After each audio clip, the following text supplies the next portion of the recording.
What's going on, everybody? Welcome back to the channel. Jake Shavink here. And Packers fans, we are just 2 days from the 2022 NFL Draft. It's very exciting. Can't wait for it to be here. But one position I feel like we should really talk about is the tight end position. And really, the Packers, it felt like might address the position in the 2021 NFL Draft, but they kind of stood pat with the guys they had on the roster. So this offseason, though, the tone feels a little bit different. Why? Because, again, Robert Tonyan coming off now an ACL injury. They did bring him back for a season. Marcedes Lewis nearing the end of his career. Obviously, Dominique Dafney's a LaFleur favorite.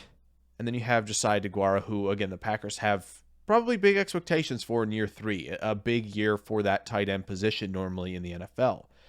But I think it's time, this time, to address the position in the 2022 NFL Draft. I don't think they can stand pat with the current room that they have. So here we're going to look at the past drafts and the current roster and kind of the measurables and kind of look for guys on day 2 and day 3 that the Packers might take. So first, let's look at the past drafts and the current roster that the Packers have. And when you look at the past 2 drafts, or past few anyway, 2019, you go back to Jay Sternberger being a 3rd-round pick, 6'4", 251.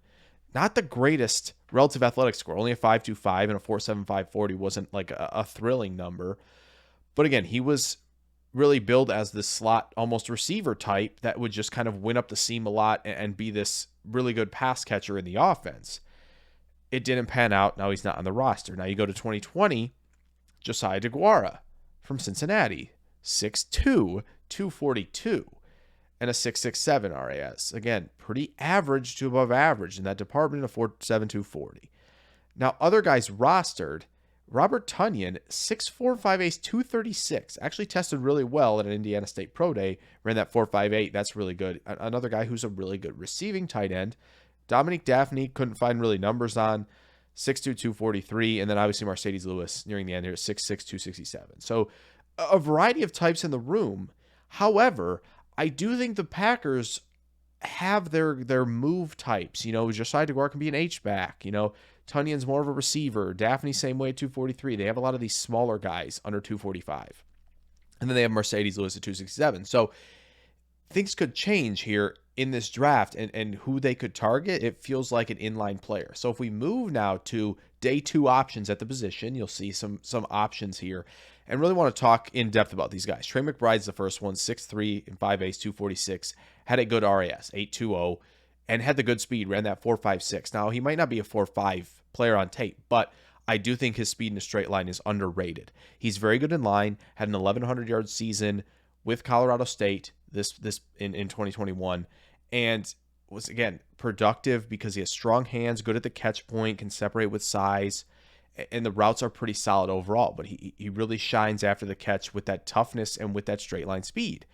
So again, a guy you can kind of play in both areas, play him in line, flex him out, and can do damage in both areas. Now, everybody's favorite is obviously Jelani Woods at 6'7", 253, and then is the freak athlete with the 100th percentile athlete at the position, best ever at the tight end position with how he tested. So everybody assumes this is this freak athlete on tape. I don't think he's the greatest mover on tape. I don't think he's going to win up the seam very much. But you look at how he, against Illinois, a lot of dig routes that were showing off the flexibility he has, the ability to snap the routes off, and that's very exciting. Obviously has the big body to win at the catch point. Now, you'd like to see a little bit better play from him in line, truthfully. Even at Oklahoma State and at Virginia, he just didn't really put it all together in terms of blocking in line. So there are still questions there, but obviously on day 2, this is a guy who's a freak athlete, and I think, again, has the size and the length to be an inline blocker. You just got to keep teaching him and bring him along, and that's often how the tight end position works. Now, Jeremy Ruckert's the other one. No testing numbers, but 6'5", 252, and has proven he can be a very good blocker. The problem is he just gets way out in front of himself. He needs to stay within himself, stay balanced at the point of attack. He handled Karlaftis at times. He's taken on some pretty big-time rushers in the Big Ten. So again, I think Ruckert's definitely in play on day 2 as well. I'd lean McBride to be the favorite of the 3.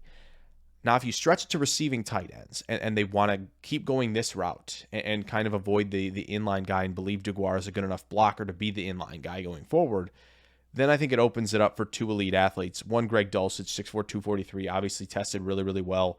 This is that long strider, up the seam tight end, dominates after the catch, efficient route transitions, route breaks, and is good through his stems. Good high pointer of the football, strong hands. Does really everything well in terms of receiver. Probably won't hold up in line, but again, you get a dynamic receiver. That sounds great to me. Charlie Kolar, 6'6", 252, and a 910 RAS. Again, another guy who's not really going to win in line, but has the size to be that red zone threat, post-catch threat. Routes aren't as good as Dulcich's, I will say, but another guy to just pay attention to. If we move to day 3, this is where Packer fans have some favorites. I know Daniel Bellinger is the guy for a lot of Packers fans. I understand that.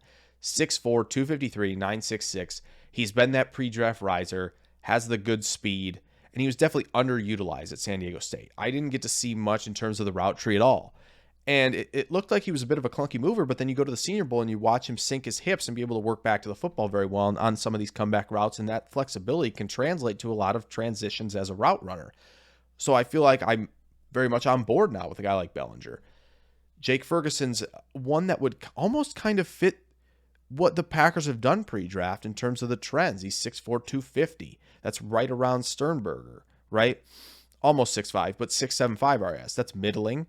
The athletic testing was meh. He's an inline guy with strong hands, good at the catch point, right? So maybe not quite the player they're looking for as a receiver, but if their goal is to find the inline guy, that's the guy, right? Cade Otton, another guy with no testing data, but he's 6'5", 247. He's the inline blocker, severely underutilized at Washington. Not the crispest routes or anything like that, but does enough for you in terms of being able to get up the seam and kind of win underneath in the intermediate area. And it's tough to bring down after the catch. He plays with good balance, and so when you have that toughness and that contact balance, you'll be able to pick up extra yardage if you're an underneath winner like he is. Austin Allen, 6'7", 253, 808 RAS, can hang in both phases. I think he did a solid job as a blocker, and maybe not the smoothest mover in space, but again, when you have wingspan and the height to go up and get the football, be a catch point winner, and still be pretty solid in a straight line, then you can see that late separation maybe with speed, depending on who he's being guarded by. So there are multiple ways for him to win as a receiver, and he does a good job in line. Maybe a little bit off the book, Lucas Kroll from Pittsburgh. There are flashes in terms of a run blocker. He's out there because he's 6'6", 253 with a 907. What I've seen, it's pretty meh as a receiver and a blocker. But again, if this is a developmental option later on day 3, I guess I could see that for the Packers.